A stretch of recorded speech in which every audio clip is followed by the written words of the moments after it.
vidéoludique. Chronique vidéoludique. Chronique vidéoludique. Chronique vidéoludique. Il existe de plus en plus de poncifs dans la critique vidéoludique. Avec l'augmentation des compétences ludiques des individus, ces derniers sont devenus de plus en plus exigeants vis-à-vis de ce médium, et c'est une très bonne chose. Par exemple, aujourd'hui, de plus en plus de joueurs demandent de la variété, et beaucoup de développeurs cherchent aussi à diversifier les expériences. De même, les joueurs comprennent de mieux en mieux le game design. Ils sont aujourd'hui de plus en plus capables de justifier et d'expliquer un univers d'un jeu par rapport à son gameplay. Ainsi, il est très facile de trouver aujourd'hui des vidéos expliquant les liens entre la diégèse d'un jeu comme Super Mario et son gameplay. Pourtant, est-ce que des liens plus proches entre diégèse et gameplay font des Super Mario des jeux plus cohérents? Pas forcément. Est-ce que quelqu'un est aujourd'hui capable d'expliquer pourquoi Mario continue de tuer tant de Koopas? De même, si un jeu propose un trop grand écart entre ses différentes phases de gameplay et de cinématique, ce que l'on appelle de plus en plus des dissonances ludonarratives, la critique aura tendance à pointer cela comme étant une mauvaise chose. Prenons l'exemple encore d'Uncharted, poncif de la dissonance aujourd'hui. Dans ce jeu, vous incarnez un personnage très certainement bipolaire. Lors des cinématiques, Nathan Drake est présenté comme un type sympa, rigolard et amical, mais devient un tueur de masse pendant la plupart des phases de gameplay. Cette distinction semblerait nuire à l'expérience du joueur. Ainsi, l'objectif de cette nouvelle critique, dans laquelle je m'inscris, serait de chercher quelle forme vidéoludique serait la plus parfaite pour proposer une expérience ludique optimale à un joueur modèle type. Cependant, il me semble que la dissonance, comme beaucoup d'autres concepts, la difficulté entre autres, devient un terme galvaudé à cause de son utilisation abusive et de la trop grande place qu'on lui attribue dans le médium jeu vidéo par rapport aux autres médias. De même, il me semble que ce terme est largement réducteur quand on regarde certains concepts bien plus intéressants pour comprendre le jeu vidéo. Par ailleurs, et c'est particulièrement présent chez moi, le concept de dissonance ludonarrative se raccroche plus à une certaine idéologie de ce que doit être le jeu vidéo. Il crée de nombreux doubles standards et de biais cognitifs. Tout cela me pousse sincèrement à me demander si finalement les incohérences inhérentes aux jeux vidéo sont si mauvaises pour le joueur que cela. Pour répondre à la première question, il faut revenir aux premiers grands travaux en sciences de l'information et des communications ayant étudié les médias. Marshall McLuhan vient donc en tête de liste lorsqu'il s'agit d'évoquer une référence dans la recherche sur les médias. Celui-ci a développé une théorie qui reste encore aujourd'hui fondamentale dans la compréhension que nous avons des médias. Le message, c'est le médium. En énonçant l'idée que le médium est le message, il énonce que c'est la forme prise par le médium qui est importante, ainsi que sa combinaison avec le message. Dès lors, un même message peut théoriquement être diffusé par plusieurs médias, mais comme les combinaisons vont être différentes, le message final transmis sera lui aussi différent. Ainsi, un message initial diffusé par un jeu Ratchet & Clank et un film Ratchet & Clank toujours aboutira à deux messages finaux. Cette première réflexion nous permet déjà de relativiser énormément sur l'importance des dissonances ludonarratives sur la cohérence des jeux vidéo. Les joueurs vont eux aussi déterminer ce qu'ils vont retenir des messages diffusés par un jeu. À la vue des lectures que j'ai sur internet, Nathan Drake est plus vu comme un joyeux aventurier que comme un tueur de masse, et le lieutenant Shepard est plus présenté comme un ou une sauveuse de la galaxie que comme un don Juan lubrique et patriarcal. Cela n'empêche pas d'énoncer clairement qu'Uncharted porte un système de valeurs et diffuse des idées très archétypales, comme la colonisation, mais aussi la masculinité militarisée. Cependant, je nuancerai quant à l'impact que cela a sur l'expérience du joueur en termes ludiques. Si l'on reprend l'exemple d'Uncharted, je ne pense pas qu'il proposerait une expérience plus cohérente s'il s'agissait d'un film. Les incohérences entre la narration et le gameplay ne seraient alors que des incohérences entre scènes d'exposition et scènes d'action. À la vue de ces quelques éléments, le concept de dissonance ludonarrative commence déjà à s'effriter. Ainsi donc, noter l'existence de dissonance n'est pas une mauvaise chose, cela permet de pointer du doigt les limites dans la réflexion que le game designer a eue. Cependant, il est nécessaire aussi d'observer dans quelle mesure cela impacte véritablement l'expérience vécue par le joueur. Par exemple, je ne suis pas sûr que les incohérences d'Uncharted soient un problème. Par contre, si des jeux comme Undertale avaient des dissonances, cela aurait grandement endommagé l'expérience. Dans ce dernier, si le joueur peut obtenir la True Pacific Ending tout en tuant des personnages non-joueurs, le jeu perdrait intégralement son intérêt. Encore une fois, cela permet de relativiser sur l'importance qu'on leur accorde. Il est nécessaire de ne parler de dissonance qu'au cas par cas. Ainsi, pour reprendre mon exemple sur Nathan Drake, au lieu de conceptualiser ce personnage comme contradictoire, il devient plus intéressant de le concevoir comme un personnage qui vit totalement bien avec son statut de meurtrier. De même, Observer que son entourage accepte de manière naturelle son statut de tueur dit bien plus de choses sur la façon dont nous nous représentons ce qui est ludique dans nos systèmes de valeurs, et dans cette conception, nous avons là quelque chose de cohérent. Dans tous les cas, il faut toujours mettre en avant les messages portés par les jeux vidéo. Il est aussi toujours intéressant de noter à quel moment on observe des incohérences entre les valeurs portées par les jeux et leur phase de gameplay. Mais il est toujours aussi important de comprendre que pour certains jeux, les dissonances ludonarratives vont être déterminantes dans l'expérience du joueur, tandis que pour d'autres, ces mêmes dissonances n'impacteront pas le plaisir de jeu. Malgré mes centres d'intérêt vidéoludique, il est difficile de dire que l'on joue moins avec un jeu dont je n'apprécie pas les dissonances.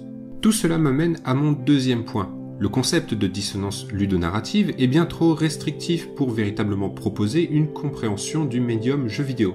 Dans son livre de 2005 Half-Real, Jesper Juul parlait alors d'incohérences inhérentes aux jeux vidéo. Notons avant toute chose que le concept de dissonance n'a quant à lui émergé qu'en 2006. Mais pour revenir à Juul, son propos est simple. Le jeu vidéo, de par sa nature double de média et de jeu, possède forcément des incohérences fondamentales. Pour constater son hypothèse, il prend l'exemple d'un jeu de la série Mario Bros et pose la question suivante. Pourquoi le personnage principal a-t-il 3 vies ? Pour un joueur lambda, la question ne se poserait pas. Elle n'a d'ailleurs jamais vraiment été reposée dans le débat après Juul.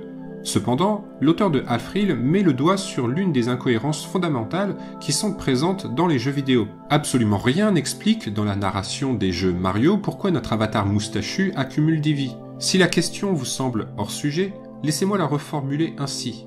Pourquoi après l'écran vous êtes mort de GTA, nous retrouvons notre personnage frais et disponible à la sortie d'un hôpital? Bien entendu, il n'y a pas de réponse à ces questions, si ce n'est qu'il s'agit d'une règle de gameplay. Autre exemple, la présence d'un HUD et autres phénomènes extra-diégétiques n'est généralement expliquée que dans de très rares occasions. Pourtant, ces quelques constats ne nous empêchent pas de penser, comme d'autres auteurs tels que Edward Wesp, que le jeu vidéo est un médium cohérent par rapport à lui-même. Les incohérences entre la narration et le gameplay sont donc perçues de la sorte lorsqu'on les considère de manière distincte, telles deux sphères éloignées l'une de l'autre. De même, le concept de dissonance ludonarrative crée un biais supposant que seuls les jeux vidéo souffrent d'incohérences. Or, comme précédemment montré, tous les médias possèdent leurs incohérences, dont certaines sont très similaires et d'autres sont plus spécifiques. Ces fameuses dissonances ne sont finalement pas si distinctes des incohérences de traitement de certains personnages de films.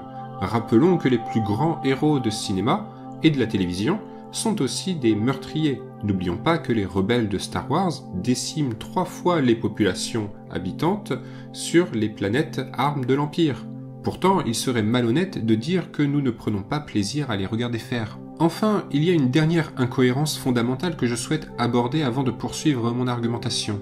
Les dissonances ludonarratives ne sont finalement pas si spécifiques aux jeux vidéo puisque nous avons montré que cela consiste simplement en des incohérences entre phases d'exposition et phases d'action. Par contre, contrairement aux autres médias et arts comme la peinture, la littérature et le cinéma, le jeu vidéo est piégé par sa double nature de jeu et de média. Comme Umberto Eco l'a montré, tous les textes doivent mettre en place ce que l'on appelle une stratégie discursive, dans le but de s'assurer que le lecteur ira jusqu'à la fin de l'œuvre. Si Eco n'avait écrit que pour la littérature, sa théorie est transposable finalement à tous les arts. Ainsi, chaque œuvre de cinéma, de musique ou d'art plastique met en place une stratégie pour qu'elle soit parcourue dans son intégralité. Il en va de même pour le jeu vidéo. Sauf que ce dernier est contraint par une majorité de son public qui demande à obtenir un sentiment d'accomplissement lié au parcours d'un jeu. Et cet accomplissement est créé par les différentes mises en échec que le joueur finira par surmonter. Ainsi, nous avons là une incohérence intéressante du jeu vidéo. Ce dernier doit en même temps mettre en échec son joueur et lui permettre de continuer à progresser. Maintenant que cela est dit, il convient de revenir à mon argumentation initiale. Ainsi, j'ai ce sentiment que l'on accorde bien trop d'importance aux dissonances ludonarratives. Lorsque je regarde le comportement que je peux avoir vis-à-vis de certains jeux, j'ai l'impression de mobiliser ce concept uniquement lorsque cela arrange ma propre idéologie de ce que doit être le jeu vidéo. Ainsi, pour des jeux avec lesquels j'ai de la sympathie, j'ai tendance à minimiser l'impact des dissonances, tandis que pour les jeux que je critique, je mets en avant leurs incohérences de manière disproportionnée. Je rejoue en ce moment énormément à Batman Arkham City. Il s'agit d'un jeu extraordinaire pour lequel j'ai beaucoup d'affection. La dissonance principale repose sur le fait que Batman dans le scénario ne tue pas, Mais l'illustration des combats montre clairement l'opposé dans les diverses séquences de gameplay que l'on peut parcourir. Donc, spécifiquement pour ce jeu, j'ai décidé de suspendre mon incrédulité vis-à-vis de cette dissonance, alors que je n'accepterais peut-être pas de le faire pour un jeu Ubisoft ou Electronic Arts par exemple. Cela signifie donc que j'installe des doubles standards dans mon jugement. De facto, j'essaie d'imposer à tous ce qui pour moi est jeu vidéo. Depuis que j'ai commencé véritablement mes recherches sur ce médium, il est nécessaire pour moi de me détacher de mes conceptions, afin de respecter la pluralité des formes que peut prendre le jeu vidéo, et surtout, de ne pas adopter un comportement qui pourrait brider l'inventivité des jeux à venir. Voilà tout ce que j'avais à peu près à dire dans ce billet d'opinion. Et de plus, il n'y a pas véritablement de bonne façon de conclure cette réflexion. Surtout qu'il s'agit plus d'un travail sur moi-même que je partage avec vous. Les jeux vidéo sont une forme d'art, un média et un moyen de communiquer. Ainsi, par essence, ils possèdent forcément des incohérences fondamentales, comme j'ai pu le montrer précédemment. Cependant, le concept de dissonance ludonarrative fait passer le jeu vidéo comme le seul média à posséder ce type d'incohérence entre les différentes étapes de la progression de son public à travers l'œuvre. Or, les films ou les romans possèdent ces mêmes problèmes qui sont inhérents à toute forme narrative. Ainsi, je serais plutôt d'avis de cesser d'utiliser ce concept. Enfin, il est bon de rappeler que les jeux vidéo diffusent sans arrêt des messages politiques ou idéologiques, que ce soit sur des représentations ou sur ce qu'est fondamentalement l'acte de jouer. Cependant, il est difficile de dire que l'on joue moins avec un jeu diffusant un message politique que l'on n'apprécie pas ou avec un jeu possédant de nombreuses incohérences. Tels les univers littéraires que nous adorons, il est plus intéressant de considérer les univers des jeux vidéo comme incomplets plutôt que incohérents.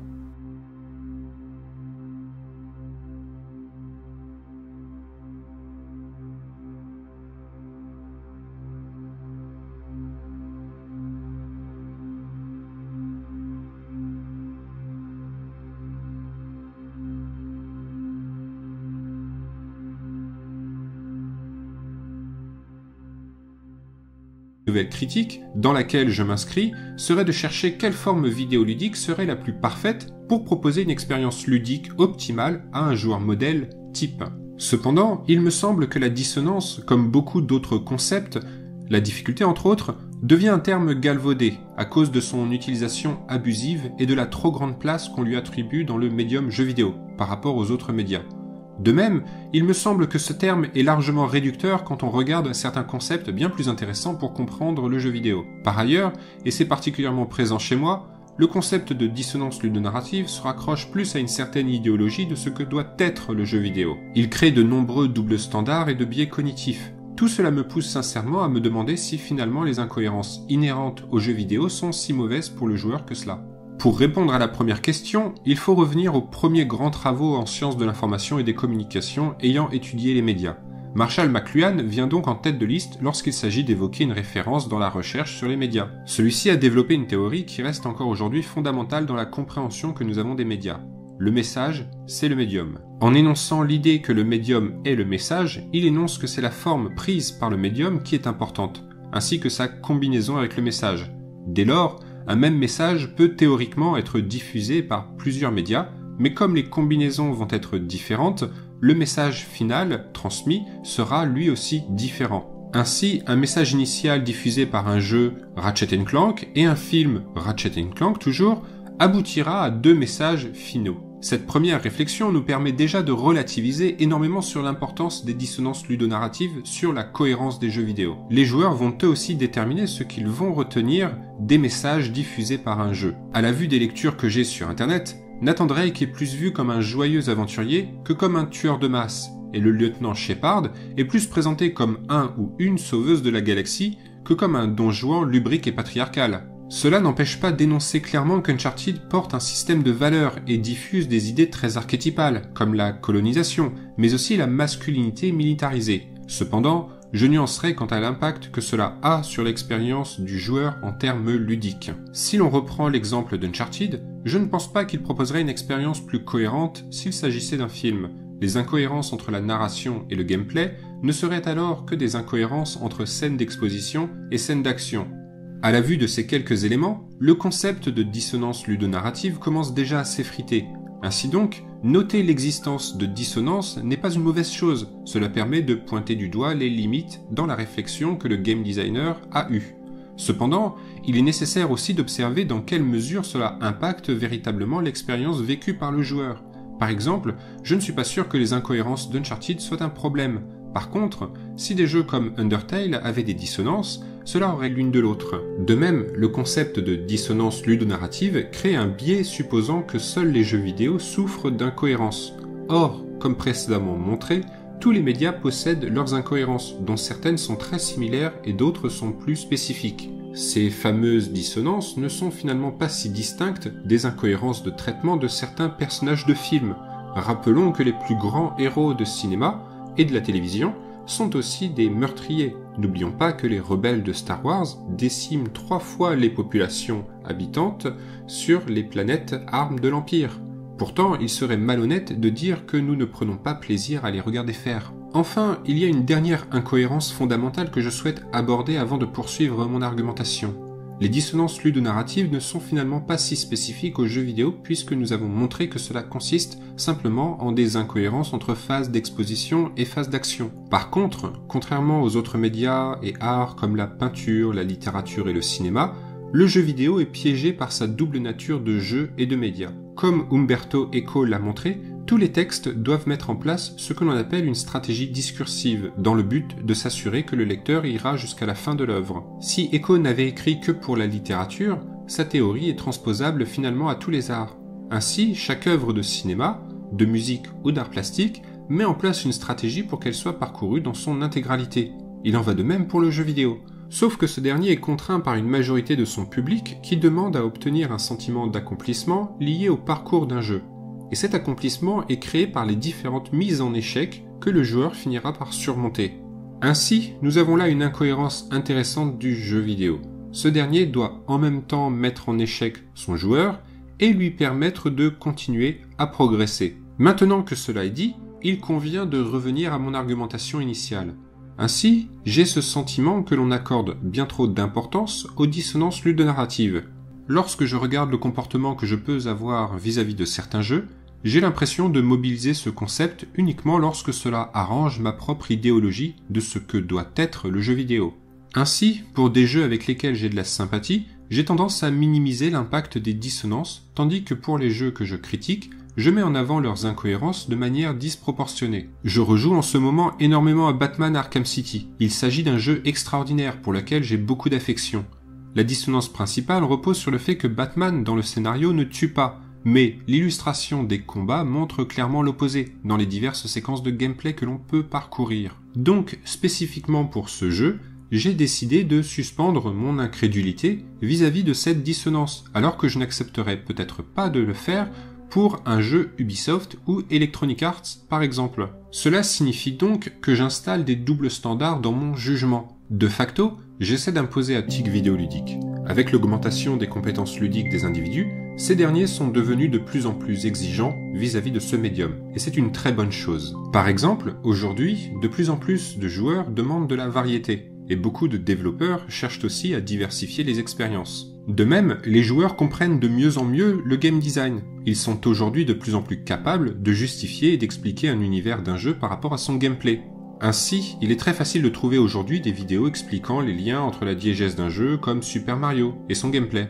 Pourtant, est-ce que des liens plus proches entre diégèse et gameplay font des Super Mario des jeux plus cohérents? Pas forcément. Est-ce que quelqu'un est aujourd'hui capable d'expliquer pourquoi Mario continue de tuer tant de Koopas?